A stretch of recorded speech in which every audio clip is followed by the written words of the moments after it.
Hi. Hi. Hi. Let's have some fun. All right. Um, I love how you love Jesus. And I didn't expect to start following Jesus when I was um, 20 years old. He just came and got me. And, at some point you think, well, that's going to be all done. And then he's surprising. Have any of you experienced Jesus? He's kind of sneaky. Yes. I don't know. That's like, it's not like sneaky like a ninja or something like that. It's those things when, have you ever seen, it's a videos or moments, maybe you've experienced this. I'll have a moment where I'm looking for my glasses. Like, boys, have you seen my glasses? Did you take my glasses? I get to the point of accusation, and it'll be like, you mean the ones that are those ones?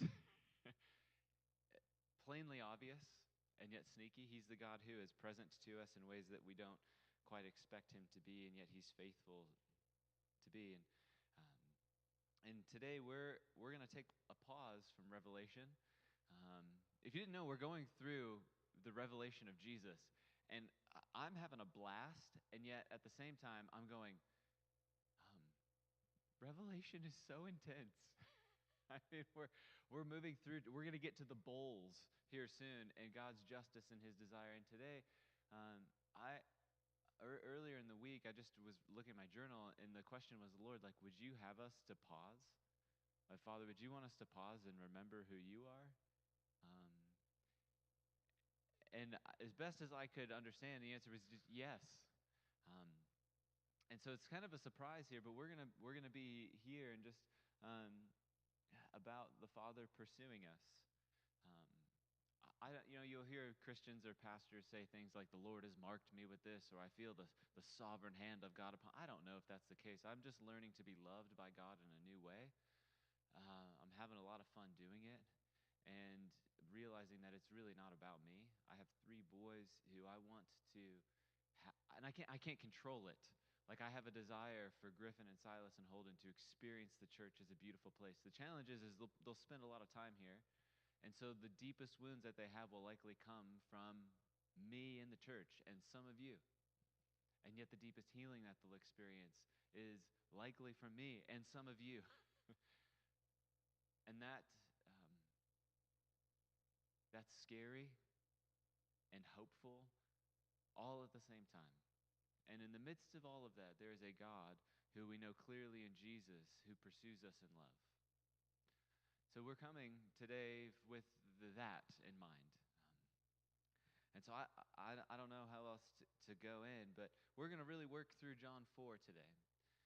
I'm going to read a few verses to us, um, and then I'm going to share a little story, and then we're going to just let the text kind of speak to our hearts. So I have some notes here. I'm going to try and stay close to these, um, and then I'm going to talk a little bit more. Does that sound all right? Okay, thanks. Um, I I have some friends who are out east, and one of them texted me this morning. His name's Jason, and Jason is this person who lives this quiet life of like, he doesn't really want you to know who he is, even when he's in a room. And some of you are like that, and you're like, just please don't talk to me. You're worth talking to. Jason is one of these people who's discovered the love of God in the secret place. And if that language is still unfamiliar, the secret place is where Jesus would often withdraw to be present to the Father. So Jason's basically experienced this extravagant love, and he's learning to digest it. And periodically he'll text me, and he'll just gush about something. And often it's like, hey, I feel like the Lord's saying this. Um, and sometimes I see his text come, and I save it. Like, I save it so I didn't open it. It came, and I wanted to open it, but I'm going to save it for later. So I don't know this morning if what God has for you is something that you're going to save for later, but every time we come to the scriptures, every time we come here, there's something that God wants to offer you. He might offer it to you in the bread and the cup. He might offer it to you in worship through song. He might offer it to you when somebody talks to you and they say a thing that you didn't expect for them to say. And And yet every time we come to his word, he has something to offer us. So I come with all this expectation that God will meet us. And so I say to you, here, church, the living God has offered you an opportunity to meet with him this morning. And so all you get, and what does he want? He doesn't want your knowledge. He doesn't want your pretense. He just says, a broken and contrite heart. And often it's because in our brokenness, God has the capacity to not just come out in our brokenness, but to come in. And so the very places that you might least expect to find him, you will find him. And in the places that you may not want to be pursued, he's interested in pursuing you. So our text today comes from John 4. And I'm gonna pick up, Holly, in verse 4, but the first 3 verses, it tells us that Jesus learned some things, that the Pharisees were beginning to notice that he's gaining traction. And so what it says in verse 3 is that he left Judea and he goes back up to Galilee. So Jesus is down in this region that's near the temple, and he's going to go back north. So he's heading back to his base camp. And there's a way that you could go that most Jews would go. Most Jews would take this long route, and it would be this thing that would go out and around and then back up. But Jesus wasn't just seeing the sights. He wasn't going to meander around. It says this in verse 4. It says, Jesus had to go through Samaria. Some of you might know this story. You might know it all too well. I hope that this feels fresh for you. It feels fresh to me. He didn't have to go through Samaria. Samaria is this area right between Judea down in the south where Jerusalem is, and up north in the Galilee, which is around the Sea of Galilee. And there's this region in the middle. And you could think of it as a region of mixture. You know how in Muskegon, there's Muskegon Heights? You're coming up through off the 96, and there's Mona Lake. And then you see the big water tower. It says Muskegon Heights. Do you know that there's property that Muskegon Heights owns on Mona Lake? There's all that park that a few years back looked really nice, but now it's like there's vines growing up the backstops. Have you seen that? I think that Muskegon Heights is in some sense like a Samaria. How many of you like to go down Barney Street? You know, between Getty and Peck? Any of you like to drive down? You're like, I don't know where that is. The potholes will swallow your car. How many of you want to go down Sherman, but you're like, I don't know, maybe not. You're like, I drove down Sherman. Or you're like, instead of going down Sherman, go down Broadway on your way home. Why do I say this? Is I have a mentor who said, let the brokenness around you break your heart. Like, let God's heart come to you again. It's just really easy. I know it's not the most direct thing, but I will periodically drive down Barney. I'll go and I'll drive through the projects right over there. This is not just Section 8. These are subsidized houses. And it's Samaria. Jesus had to go through Samaria. There's something about the Father's heart that's interested in Samaria. This is a place that most Jews would describe as, they were racially profiling in Samaria. Some Jews stayed, got intermarried. It was a region that nobody went, so they would go around, but Jesus did. So verse 5, we read, so he came to a town in Samaria called Sychar, near the plot of ground Jacob had given to his son Joseph. Jacob's well was there. You read it, and the wells in Scripture always tell you something interesting is going to happen. Often you're going to meet a woman at a well, which is what we'll see in this story. And Jesus, tired as he was from the journey, do you ever think about that little detail right there? Jesus is tired. We could probably do a whole sermon right there, but I'll just keep reading. Tired as he was from the journey, he sat down by the well, and it was about noon. John is recording this story, and he's bringing it to us to help set the stage for what's going to take place next. And what we read is that there, Jesus comes, and it's about noon. And in verse 7, we see, when a Samaritan woman came to draw water, Jesus said to her, will you give me a drink? You ever notice? I noticed that this morning when we were in pre-gathering prayer. I was like, hold on, Jesus is asking the first question, isn't he? Will you give me a drink? And then John, I love the gospel according to John because John gives you these little thoughts, these little nuggies on the side. Uh, and you see it in the NIV, they put it in these parentheses. His disciples, it's like this, it's like a whisper. His disciples had gone into the town to buy food. So just picture this for a second. Jesus goes to a place that his disciples didn't want to go because he had to go there, and they're like, dang it. And so they're going through. Now his disciples go into the town, into Sychar, Jews going to buy food from their enemies. This is the scene. But Jesus is there, tired from the journey, and he's sitting at a well, which is Jacob's well. In verse 9, we read, the Samaritan woman said to Jesus, said to him, you're a Jew, and I'm a Samaritan woman. How can you ask me for a drink? For Jews did not associate with the Samaritans. Do you get it? We'll just pause there, and we'll pick up in a moment. Recently, Aaron, who will lead worship here in song with us pretty regularly, he shared this little, it was a story, but it was almost like a little parable of sorts. And he was just putting this little scene on analogy, but it was a real experience for me. And the little scene is this. It's if you've ever had a moment where a dog comes rushing up to a chain link fence barking, and it catches, you're just like, oh, dear Lord. When Jessica and I lived in Des Moines, Griffin was just a babe, and we were going on a walk. We lived kind of in a downtown adjacent neighborhood. It'd be like living in Grand Rapids, to put it in perspective. And so we're walking, and we got Griffin in the stroller, and we're just walking back from the park. And this is a city sidewalk, so it's like what you get is house, and then fence, sidewalk, street. So everything's just kind of squished together. And this dog, I don't remember the size of the dog or anything, but Griffin in the stroller is right there at face level with a dog that comes rushing at the chain link fence, essentially hitting the fence and scares the crap out of him.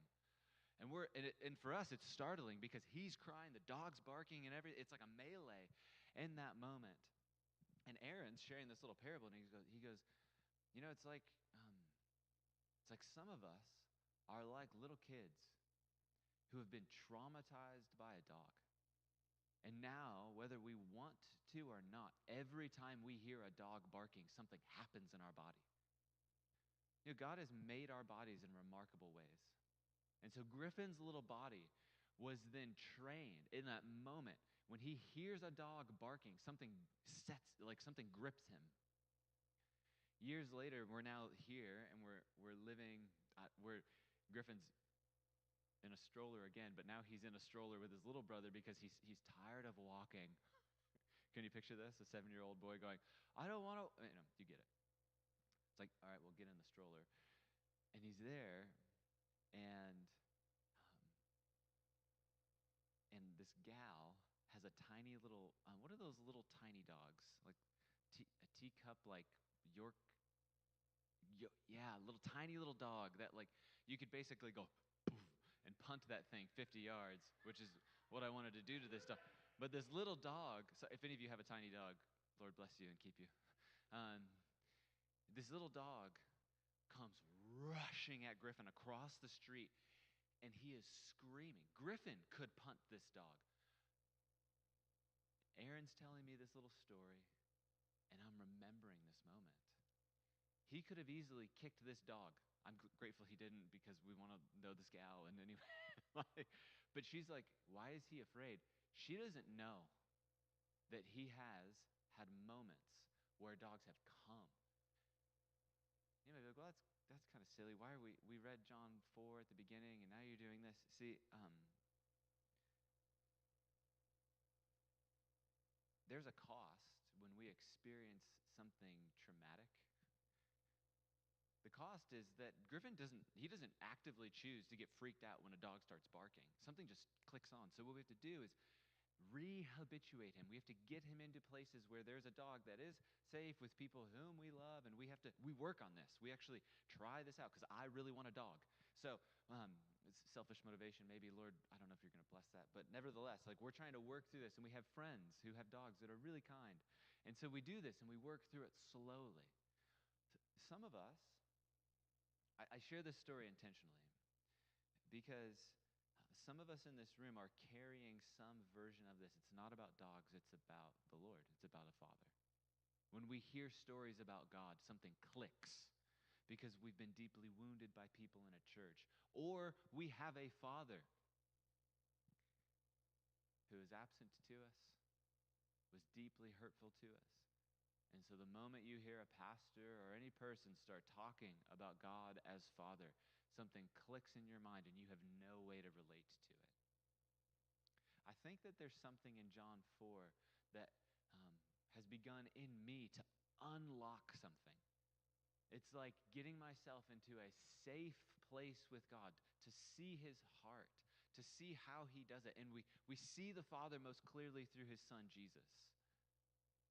So I'm still learning some of the interconnectedness of your story. I don't know the deepest hurts that you carry. And you know what? You may never share them with me. But there is a God who knows them, who sees them. And I do think through this passage, we'll show you today, if you want him to, that he wants to meet you there. See, for some of us, it's not just like these little statements, God is your Father, let go and let God. Just surrender it all to him. You're like, I will never do any of those things.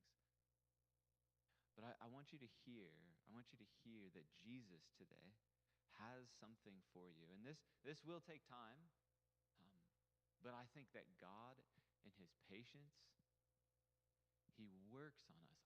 That is one of my deepest prayers, that this would become a place where you could experience the safety of God, and that together in community, you might hear things that make you go, oh, like you might seize up. You might have experiences with somebody. And all of a sudden, like I was just chatting with Roman this morning. He sent me a text message just to connect, and I'm like freaking out. Oh, no. Because I get a lot of text messages. And sometimes those text messages are, hey, can we connect? Which is code in the church for, I don't know what. And I want to assume the best. I genuinely do. And yet so many of those text messages are the preface. It's the breakup text. And you go, oh, Lord. So God has to rework that in us. And that happens in community. So we get to chat, and I'm like, I'm so sorry. And he goes, oh, I'm sorry. Anyway, so we move forward. But there is something different that God wants to do in us. Because God doesn't want my heart to be gripped by fear and anxiety anytime any of you text. He wants something. So this text is working in me. So I'm sharing this story to try and make this feel real for you. It comes through my life, but the text is what does the heavy lifting. Jesus is what does the heavy lifting. So just hear this again. The Father's heart pursues. Verse 4, he says, he had to go through Samaria. He had to. This is such a strange sentence because I just said it. He didn't have to. Any observant Jew would not have gone through that. They would have ignored that region. They would have acted as though it didn't exist, even though they reorganized their life to avoid it. So when John writes that Jesus had to go through Samaria, it's not a comment about the way the road systems work. It's a comment about the heart of God. God had to go. We know what came before this in John 3:16, that the Father's love has sent his Son. Where is he sending Jesus right now? To Samaria, to the place that every other Jew would avoid. But God, who loves and pursues, will go to the places that we avoid. Which means that he came to you when others avoided, when others would want to use or abuse. God has come to you not to shame you, but to release you and heal you. Where we read ourselves in the scriptures is so good. We are the Samaritans. We get to be ourselves. We're like, no, we're Jesus. I'm Jesus. No. We're either the disciples, we're the woman. And you could try on all the roles. The invitation is there to see yourself in the story. But Jesus had to go because the Father heart is going to pursue those places. He is purposely going to go. God did not wait for the Samaritans to clean themselves up and come and find him. He went pursuing them. And so if you've ever wondered whether God would go to the part of your life where everyone else is written off, whether God would go to your history, to your family, to the things that you don't put in the Christmas letter,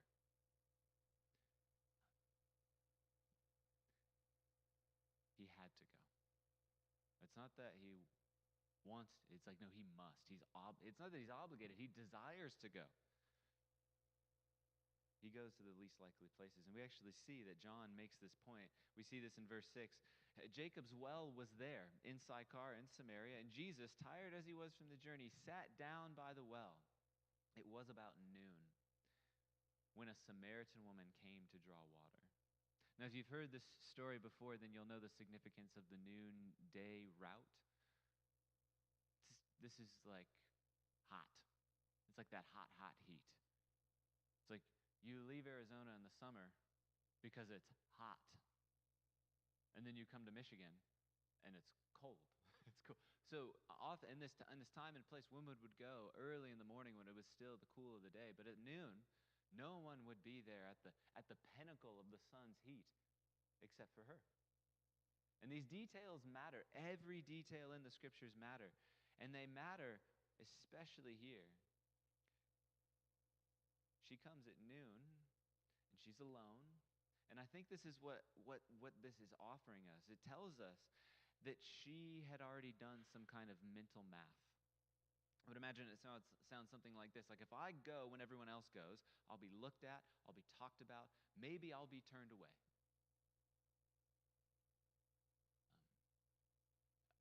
It grieves me that the church is that for many places. What if the church could be a well again? What if there could be a well with such depths of love and life that you become the type of people who go, I'm giving away the end of the story, might as well, that you become the type of people who go, come and see the one who's told me everything I've ever done with no shame. And they come and they don't go, wow, what nice stained glass. They come and they're met by the presence of Jesus through the people of Jesus. Oh, come on, tell me that doesn't sound like refreshment. And he meets us through our practical needs. But here this woman is, and she comes, and she's played the script, and so she goes. She builds her life around a lie that's nestled in some truth, because she probably has been rejected. She probably has been turned aside. She probably has faced the scorn and shame of the people in that place, and so she comes alone. The enemy of our soul will have us to be alone and isolated. And if he cannot get us alone and isolated physically, he will get us alone and isolated emotionally and spiritually and psychologically. Just read any data point from Barna research, from Pew research. Loneliness is not hitting young people. Do you know that the deaths of despair are the highest among men after they retire? I'm looking at men who have retired or are en route. Because your significance and purpose is found in the work that you do. And then what? They give you a Rolex, or they give you a little gift. They give you a coffee mug. And then what, you have a 401k and maybe some Social Security to draw on? And then you're going, well, what do I do? Well, now I'm got to make sure that I'm going to manage my wealth and my assets. And no. We're made for more.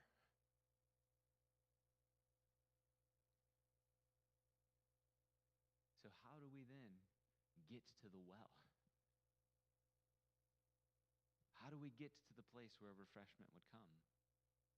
Well, I think this is the first thing, is that we just have to remember the Father's heart pursues. I'm going to keep saying this line, so if you just want to write it down and then remember it a bunch, like, I'm going to just say it, because I'm going to try and drill this into the heart of this church. The Father's heart pursues. How do we know? Listen to this question. Who's there when she gets there? Jesus. And what's he ask? Look at verse 7. Will you give me a drink? Jesus confronts her just by his presence. Have you ever come into church and been confronted by God with a question? Not what are you doing here? But it's a question that cuts all the way to the deep parts. Like, do you know that I love you? Like, who are you? What are you doing? This is a question he's like continues just to ask me. He's like, do you know how much I love you? You're loved for no good reason. Oh, I hate and love that at the same time. I would love to show God my track record. He goes, that's nice.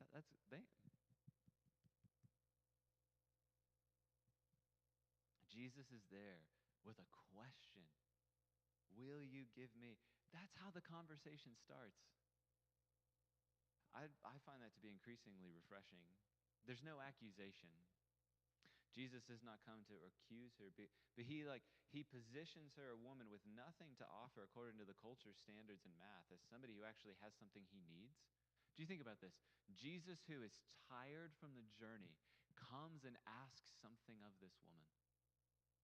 So I know that you come with your needs. I know this, I do too. This is a great place to come with that. We believe that God has sunk a well through his Son, offered through his Spirit to give you life in your practical. Yes, I believe this is true. God also is saying, hey, you have something that I want. But not because he needs it, but because of this, because he wants to partner with you.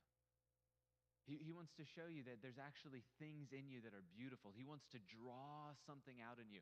The question is meant to draw you outside of the lies and the script that you've believed about yourself. He wants to draw you into conversation so he can draw something out of you, because that's what the Father's heart does.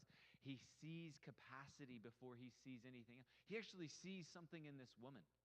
He does not see her shame. And the conversation does not stay shallow. It's not small talk. But listen to where Jesus goes. If you jump ahead into verse 16, this is what we hear. Jesus says to her, go and call your husband and come back. So let me give a little recap, because you're like, hold on, what? So Jesus asks this question. You're going to ask me, a Samaritan woman, even though you're a Jew? And it's like, okay. Then they enter into this conversation, and Jesus begins to press. And she discerns that there's some things going on in him, and he's pressing, oh, if you knew what I had, you would ask me for living water. And she goes, okay, yes, give me this. And then Jesus goes, and he pursues her further with this question. Go and call your husband and come back. I have no husband, she replied. And Jesus said to her, you're right when you say you have no husband. The fact is, you have had 5 husbands, and the man you now have is not your husband. In that world, that's not a complicated dating history. That is a life narrated entirely by other people's decisions about her, one after another. Each ending with her alone, with less social standing than before. There was something more than at-will divorce in this. For any reason, you can go and read in what's called the Babylonian Talmud if you want some fun Father's Day reading. You could just go read that a man could divorce his wife because he didn't like her cooking. I just saw a couple looks back and forth, and you just attend to that as you will. This is wild, right? You could offer a certificate of divorce for that. Jesus will say to the Pharisees who come and press him on this, Moses gave you those things as concessions because of the hardness of your heart. So Jesus now meets a woman who has been, in some sense, on the receiving end of every challenge. We don't know this story, but that is definitely part of the cultural architecture. And by the time that she is there, she's drawing water alone at noonday. She's not just there to avoid gossip. She's avoiding like her whole life. But she has to survive, so she comes to get some water. And here's what I just want us to slow down here, because I think that this is really the heart of it. Jesus does not say these things to her in verses 16 to 18 to shame her. Jesus has some hard words. Those are, by the way, those are hard words. Can we just admit, like, what What a wild, how much ink does she get? 5 times John records, the woman said, the woman said, the woman said. Listen to how John and Jesus are amplifying the voice of a woman who is on the margin of society. Let that speak to us today. Jesus does not come here to shame her. He says these things because he's not ashamed of her. Do you think that God's ashamed of you? Like, really, when he thinks about you? Be like, yeah, you probably need to get your stuff together there, buddy. Do you, like, really, what do you think God thinks about you?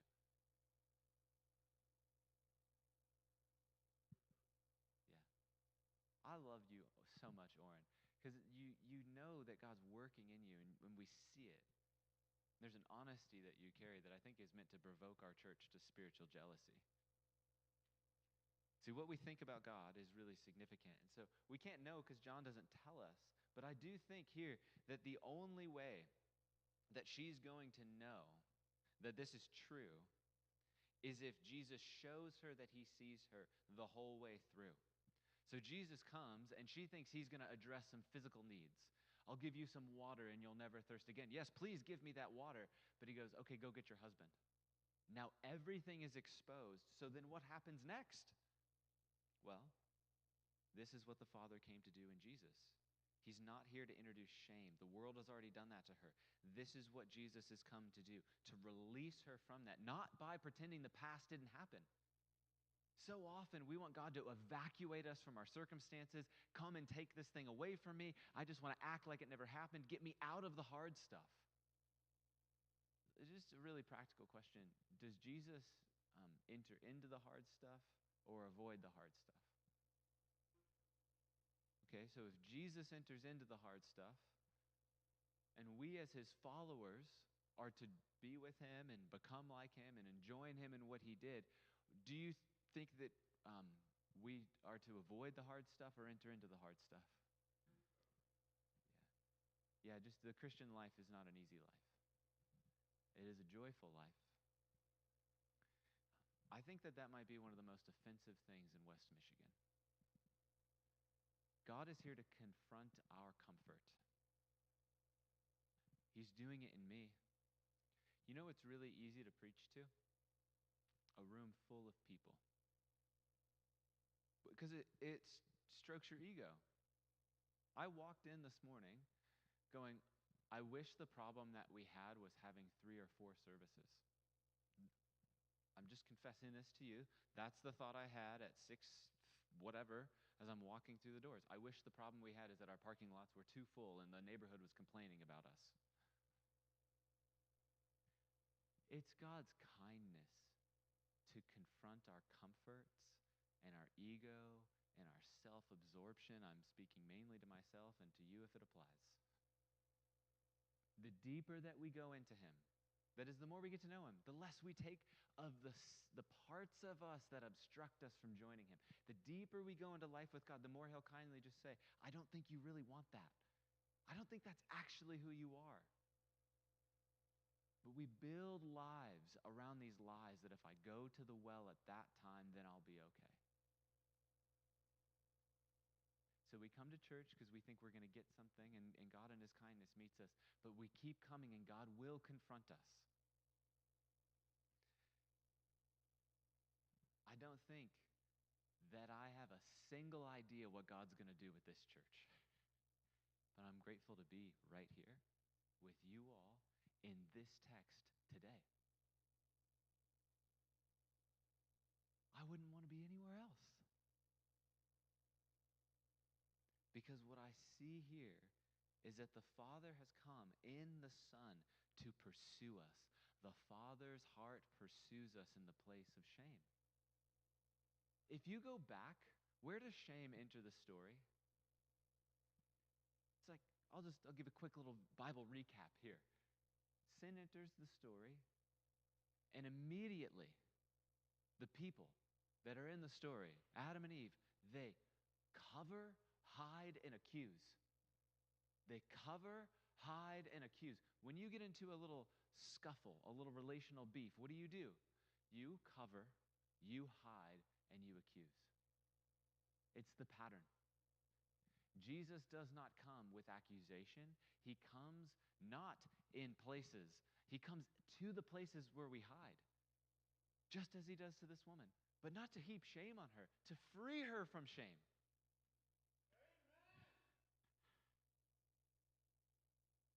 You can't outdistance God. Like, you can't outrun his love is the point. You can't manage your sin and then just think that at some point it's going to be removed, because God has removed it fully on the cross.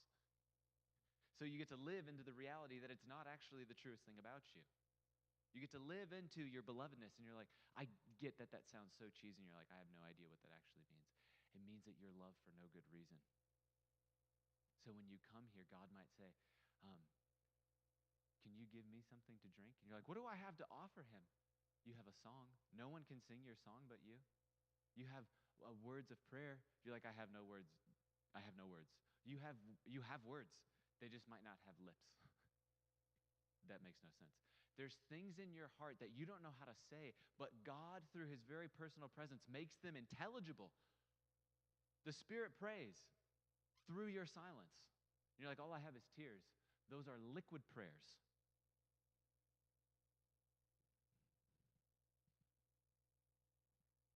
If you've been waiting for someone to know the whole story before you let them in and you let them close, let me just say this. The Father already knows, and he hasn't left.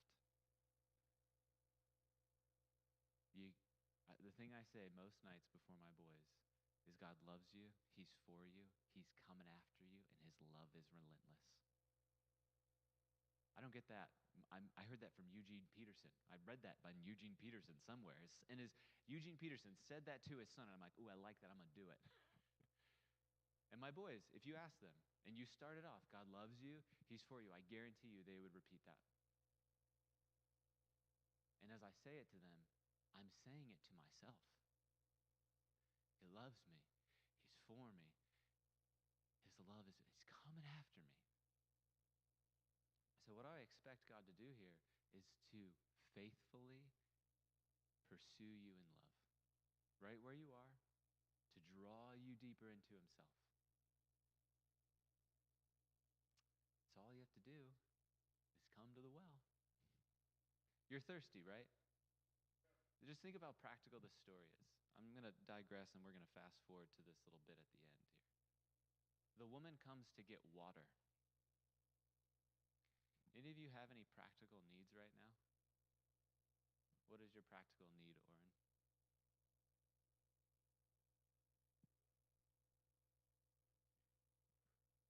So Oren's practical need is to learn more about God and to be Christ-like. We are trying to grow up into your maturity, Oren.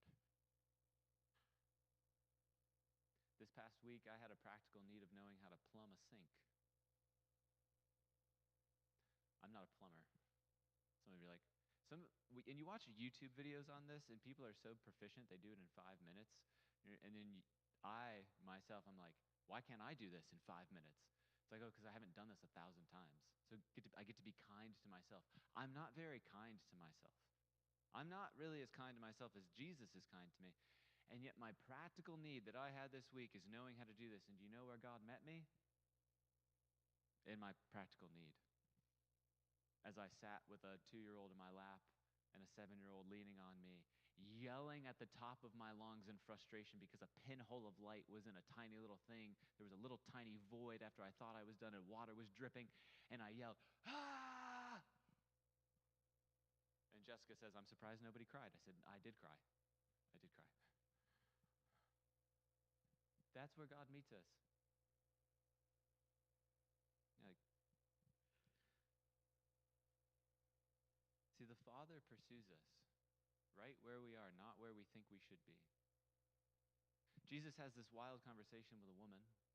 She perceives that he's a prophet. She tries to get into a theological conversation with Jesus to avoid her history, because Jesus will say, the time is coming and has now come where the Father is calling.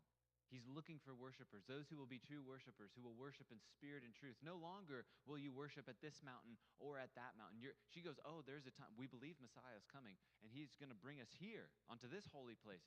But you Jews, you believe it's going to be there down in Jerusalem at Zion, at that holy place.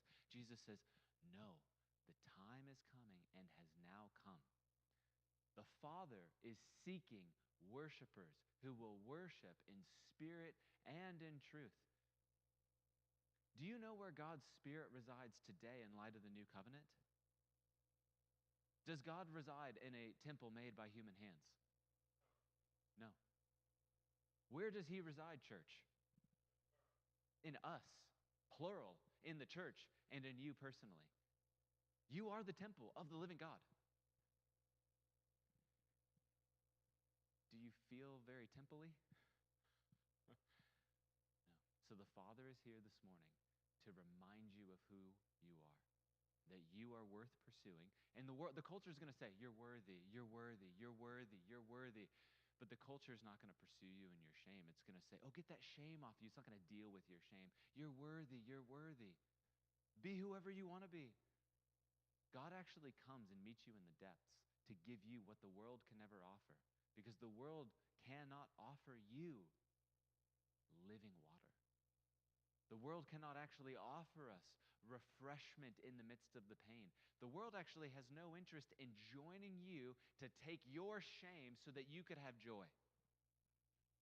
But there's one who did and still is. Listen to this in verse 27. This is a pivot, and this is where we'll just begin to close. Just then, Jesus' disciples returned and were surprised to find him talking with a woman. All sorts of cultural cachet that's just like tucked, shoved in there. Like a Jewish man does not talk to a woman, especially a Samaritan woman. So they were likely thinking, what the heck is going on here? But Jesus does some weird stuff. You know, he's turning water into wine at parties and things like that. So, okay, I guess. But as disciples, they represent something important to us here. And I think it's this. It's not that they're villains. It's that the disciples are us. So not only can we see ourselves as the Samaritan woman pursued by the Father through Jesus, we are the disciples who come with this question, what's he talking to her for?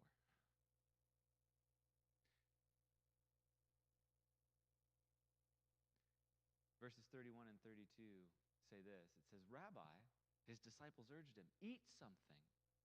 Why do they say that? Well, because they're wondering, what's he doing? Why this is happening?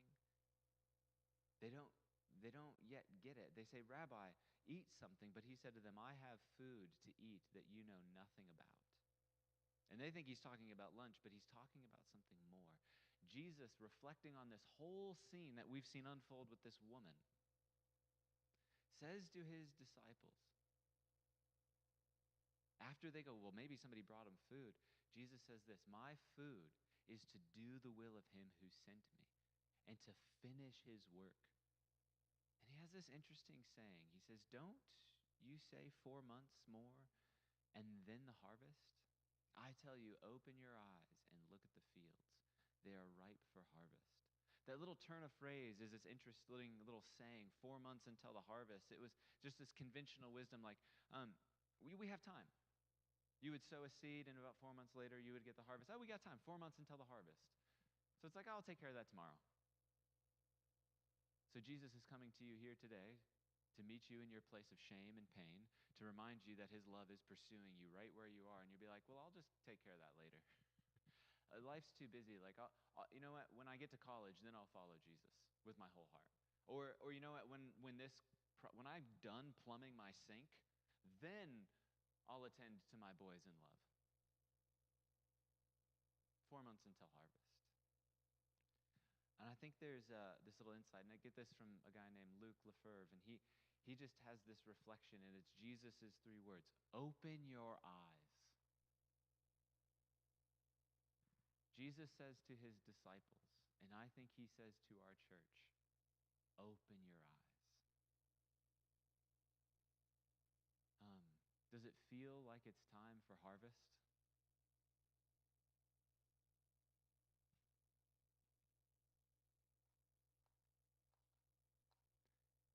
Maybe maybe not in the eyes of the world, or maybe we'd say, well, once the summer goes away and after, no, I think it's now.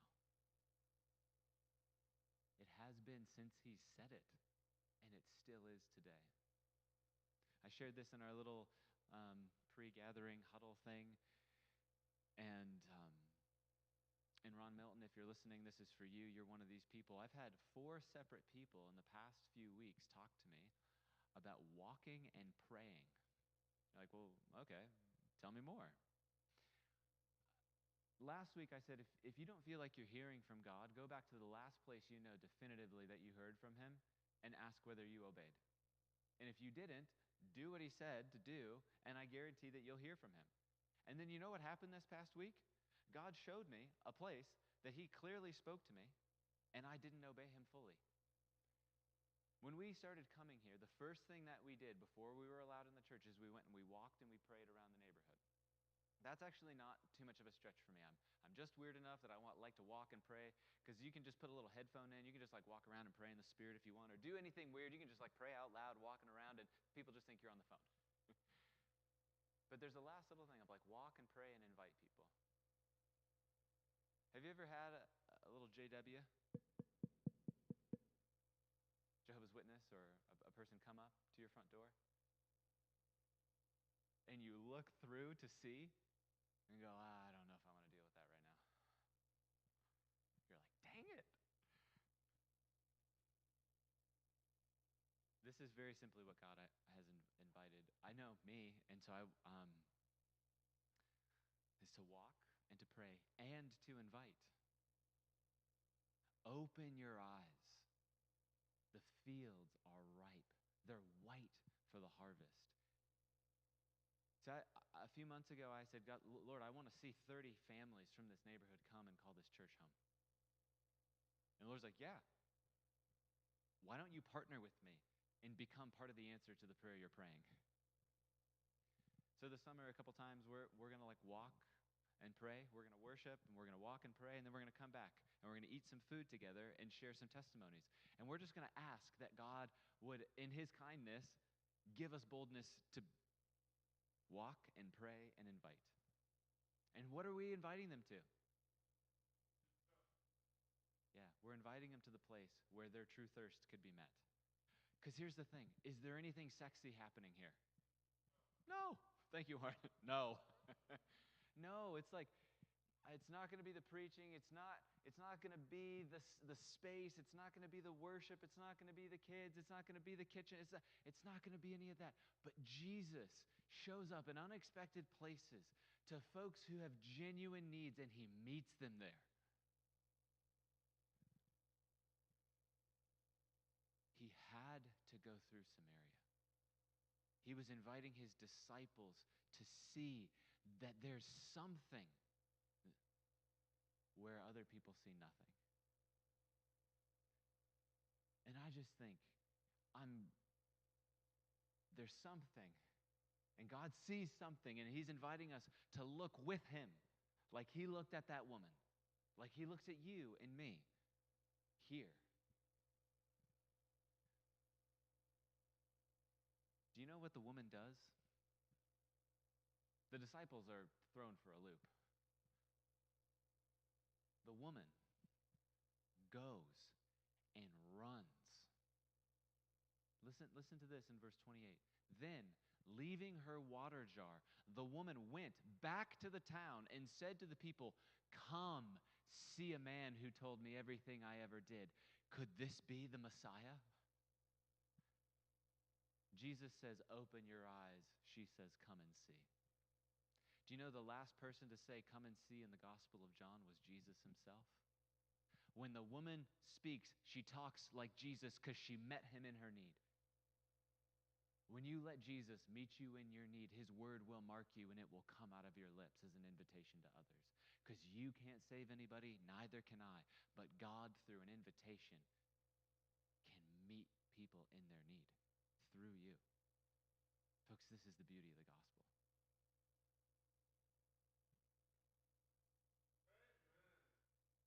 Amen. I want you to hear this last thing in verse 39. I think Let's say this. I know in my bones that God wants to release something beautiful through your life. I don't get to control it. That kind of scares me. But listen to what the gospel promises. Listen to verse 39. Many, just say this with me, many. How many? Many of the Samaritans from that town. All of them? No. Many of the Samaritans from that town believed in Jesus because of whose testimony? Yeah. You have a story to tell. I want to give you a chance to tell it. This is not the game. This is practice. The game's out there. So we're going to, in theory, have a little scrimmage, if you will. How are you ever going to share your faith if you don't get a chance to share your faith? This is practice. You have a story to tell. My job is to equip you for the work of ministry, which is service. I'm going to have to give an account before the living God for that. So we're going to worship and walk and pray a couple times this summer. It's a little baby step. And what I expect of you is to show up and awkwardly come and pray. If you've never walked and prayed, that is a huge step of faith. And then you're going to be with some people who are maybe a little further along in their journey or just dumb enough to go, not dumb enough, just bold enough to knock on a door. And we will, I guarantee it, we will experience God's kindness. Will we see people come to trust Him? Probably, because God just honors faith. But you will experience refreshment from Him in that. And so when the Samaritans came to Jesus, they urged Him to stay with Him. And He stayed 2 days. And because of His words, many more became believers. Do you see this progression? Her story becomes a catalyst for Jesus to come and bear witness. Our stories, we're just going to plant some seeds and we're going to see some people come in. Jesus is going to continue to do the heavy lifting. And then at the end, they are going to say, I believe this, that they are going to say, the city of Muskegon and the Lakeshore and the state of Michigan, and dare say, the United States of America is going to say, hey, we no longer believe just because of what you said. Now we have heard for ourselves and we know that this man really is the Savior of the world. Because the Father's heart pursues.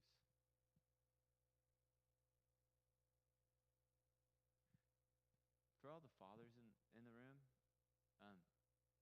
God wants to pursue your heart in a unique way. For good or for ill, you get to be the way that your children see the Father. But here's this.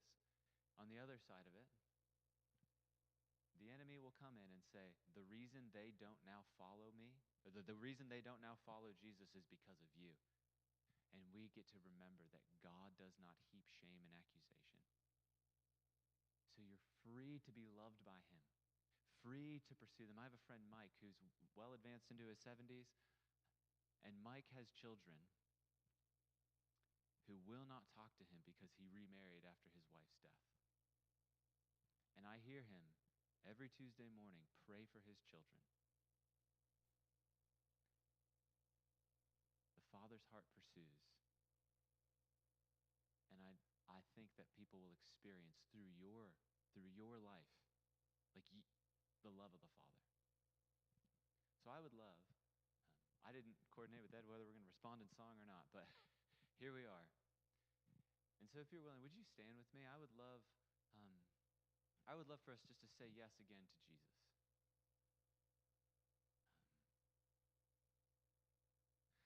There's a quote that I carry around with me from a gentleman named David Fritch, and it comes from his book Enthroned, and it's a thing that I carry around to remind me to keep praying. And the quote reads like this. It says, it's not going to be on the screen, so you'll actually have to listen. It says this: don't despise your small prayer gatherings. Every major revival has its origins with a small band of intercessors faithfully crying out. Small gatherings precede big breakthroughs. When we gather to worship and pray, regardless of size, we convene the very court of heaven on earth. Our prayer gatherings are the most important and powerful gatherings in our city. I believe that this matters to heaven. I believe that you matter to God. I believe that your pain and your problems and your shame and your sufferings and your circumstances are the very place that God is willing to meet you, and in fact is there to draw you to himself, that he is present to your pain in a way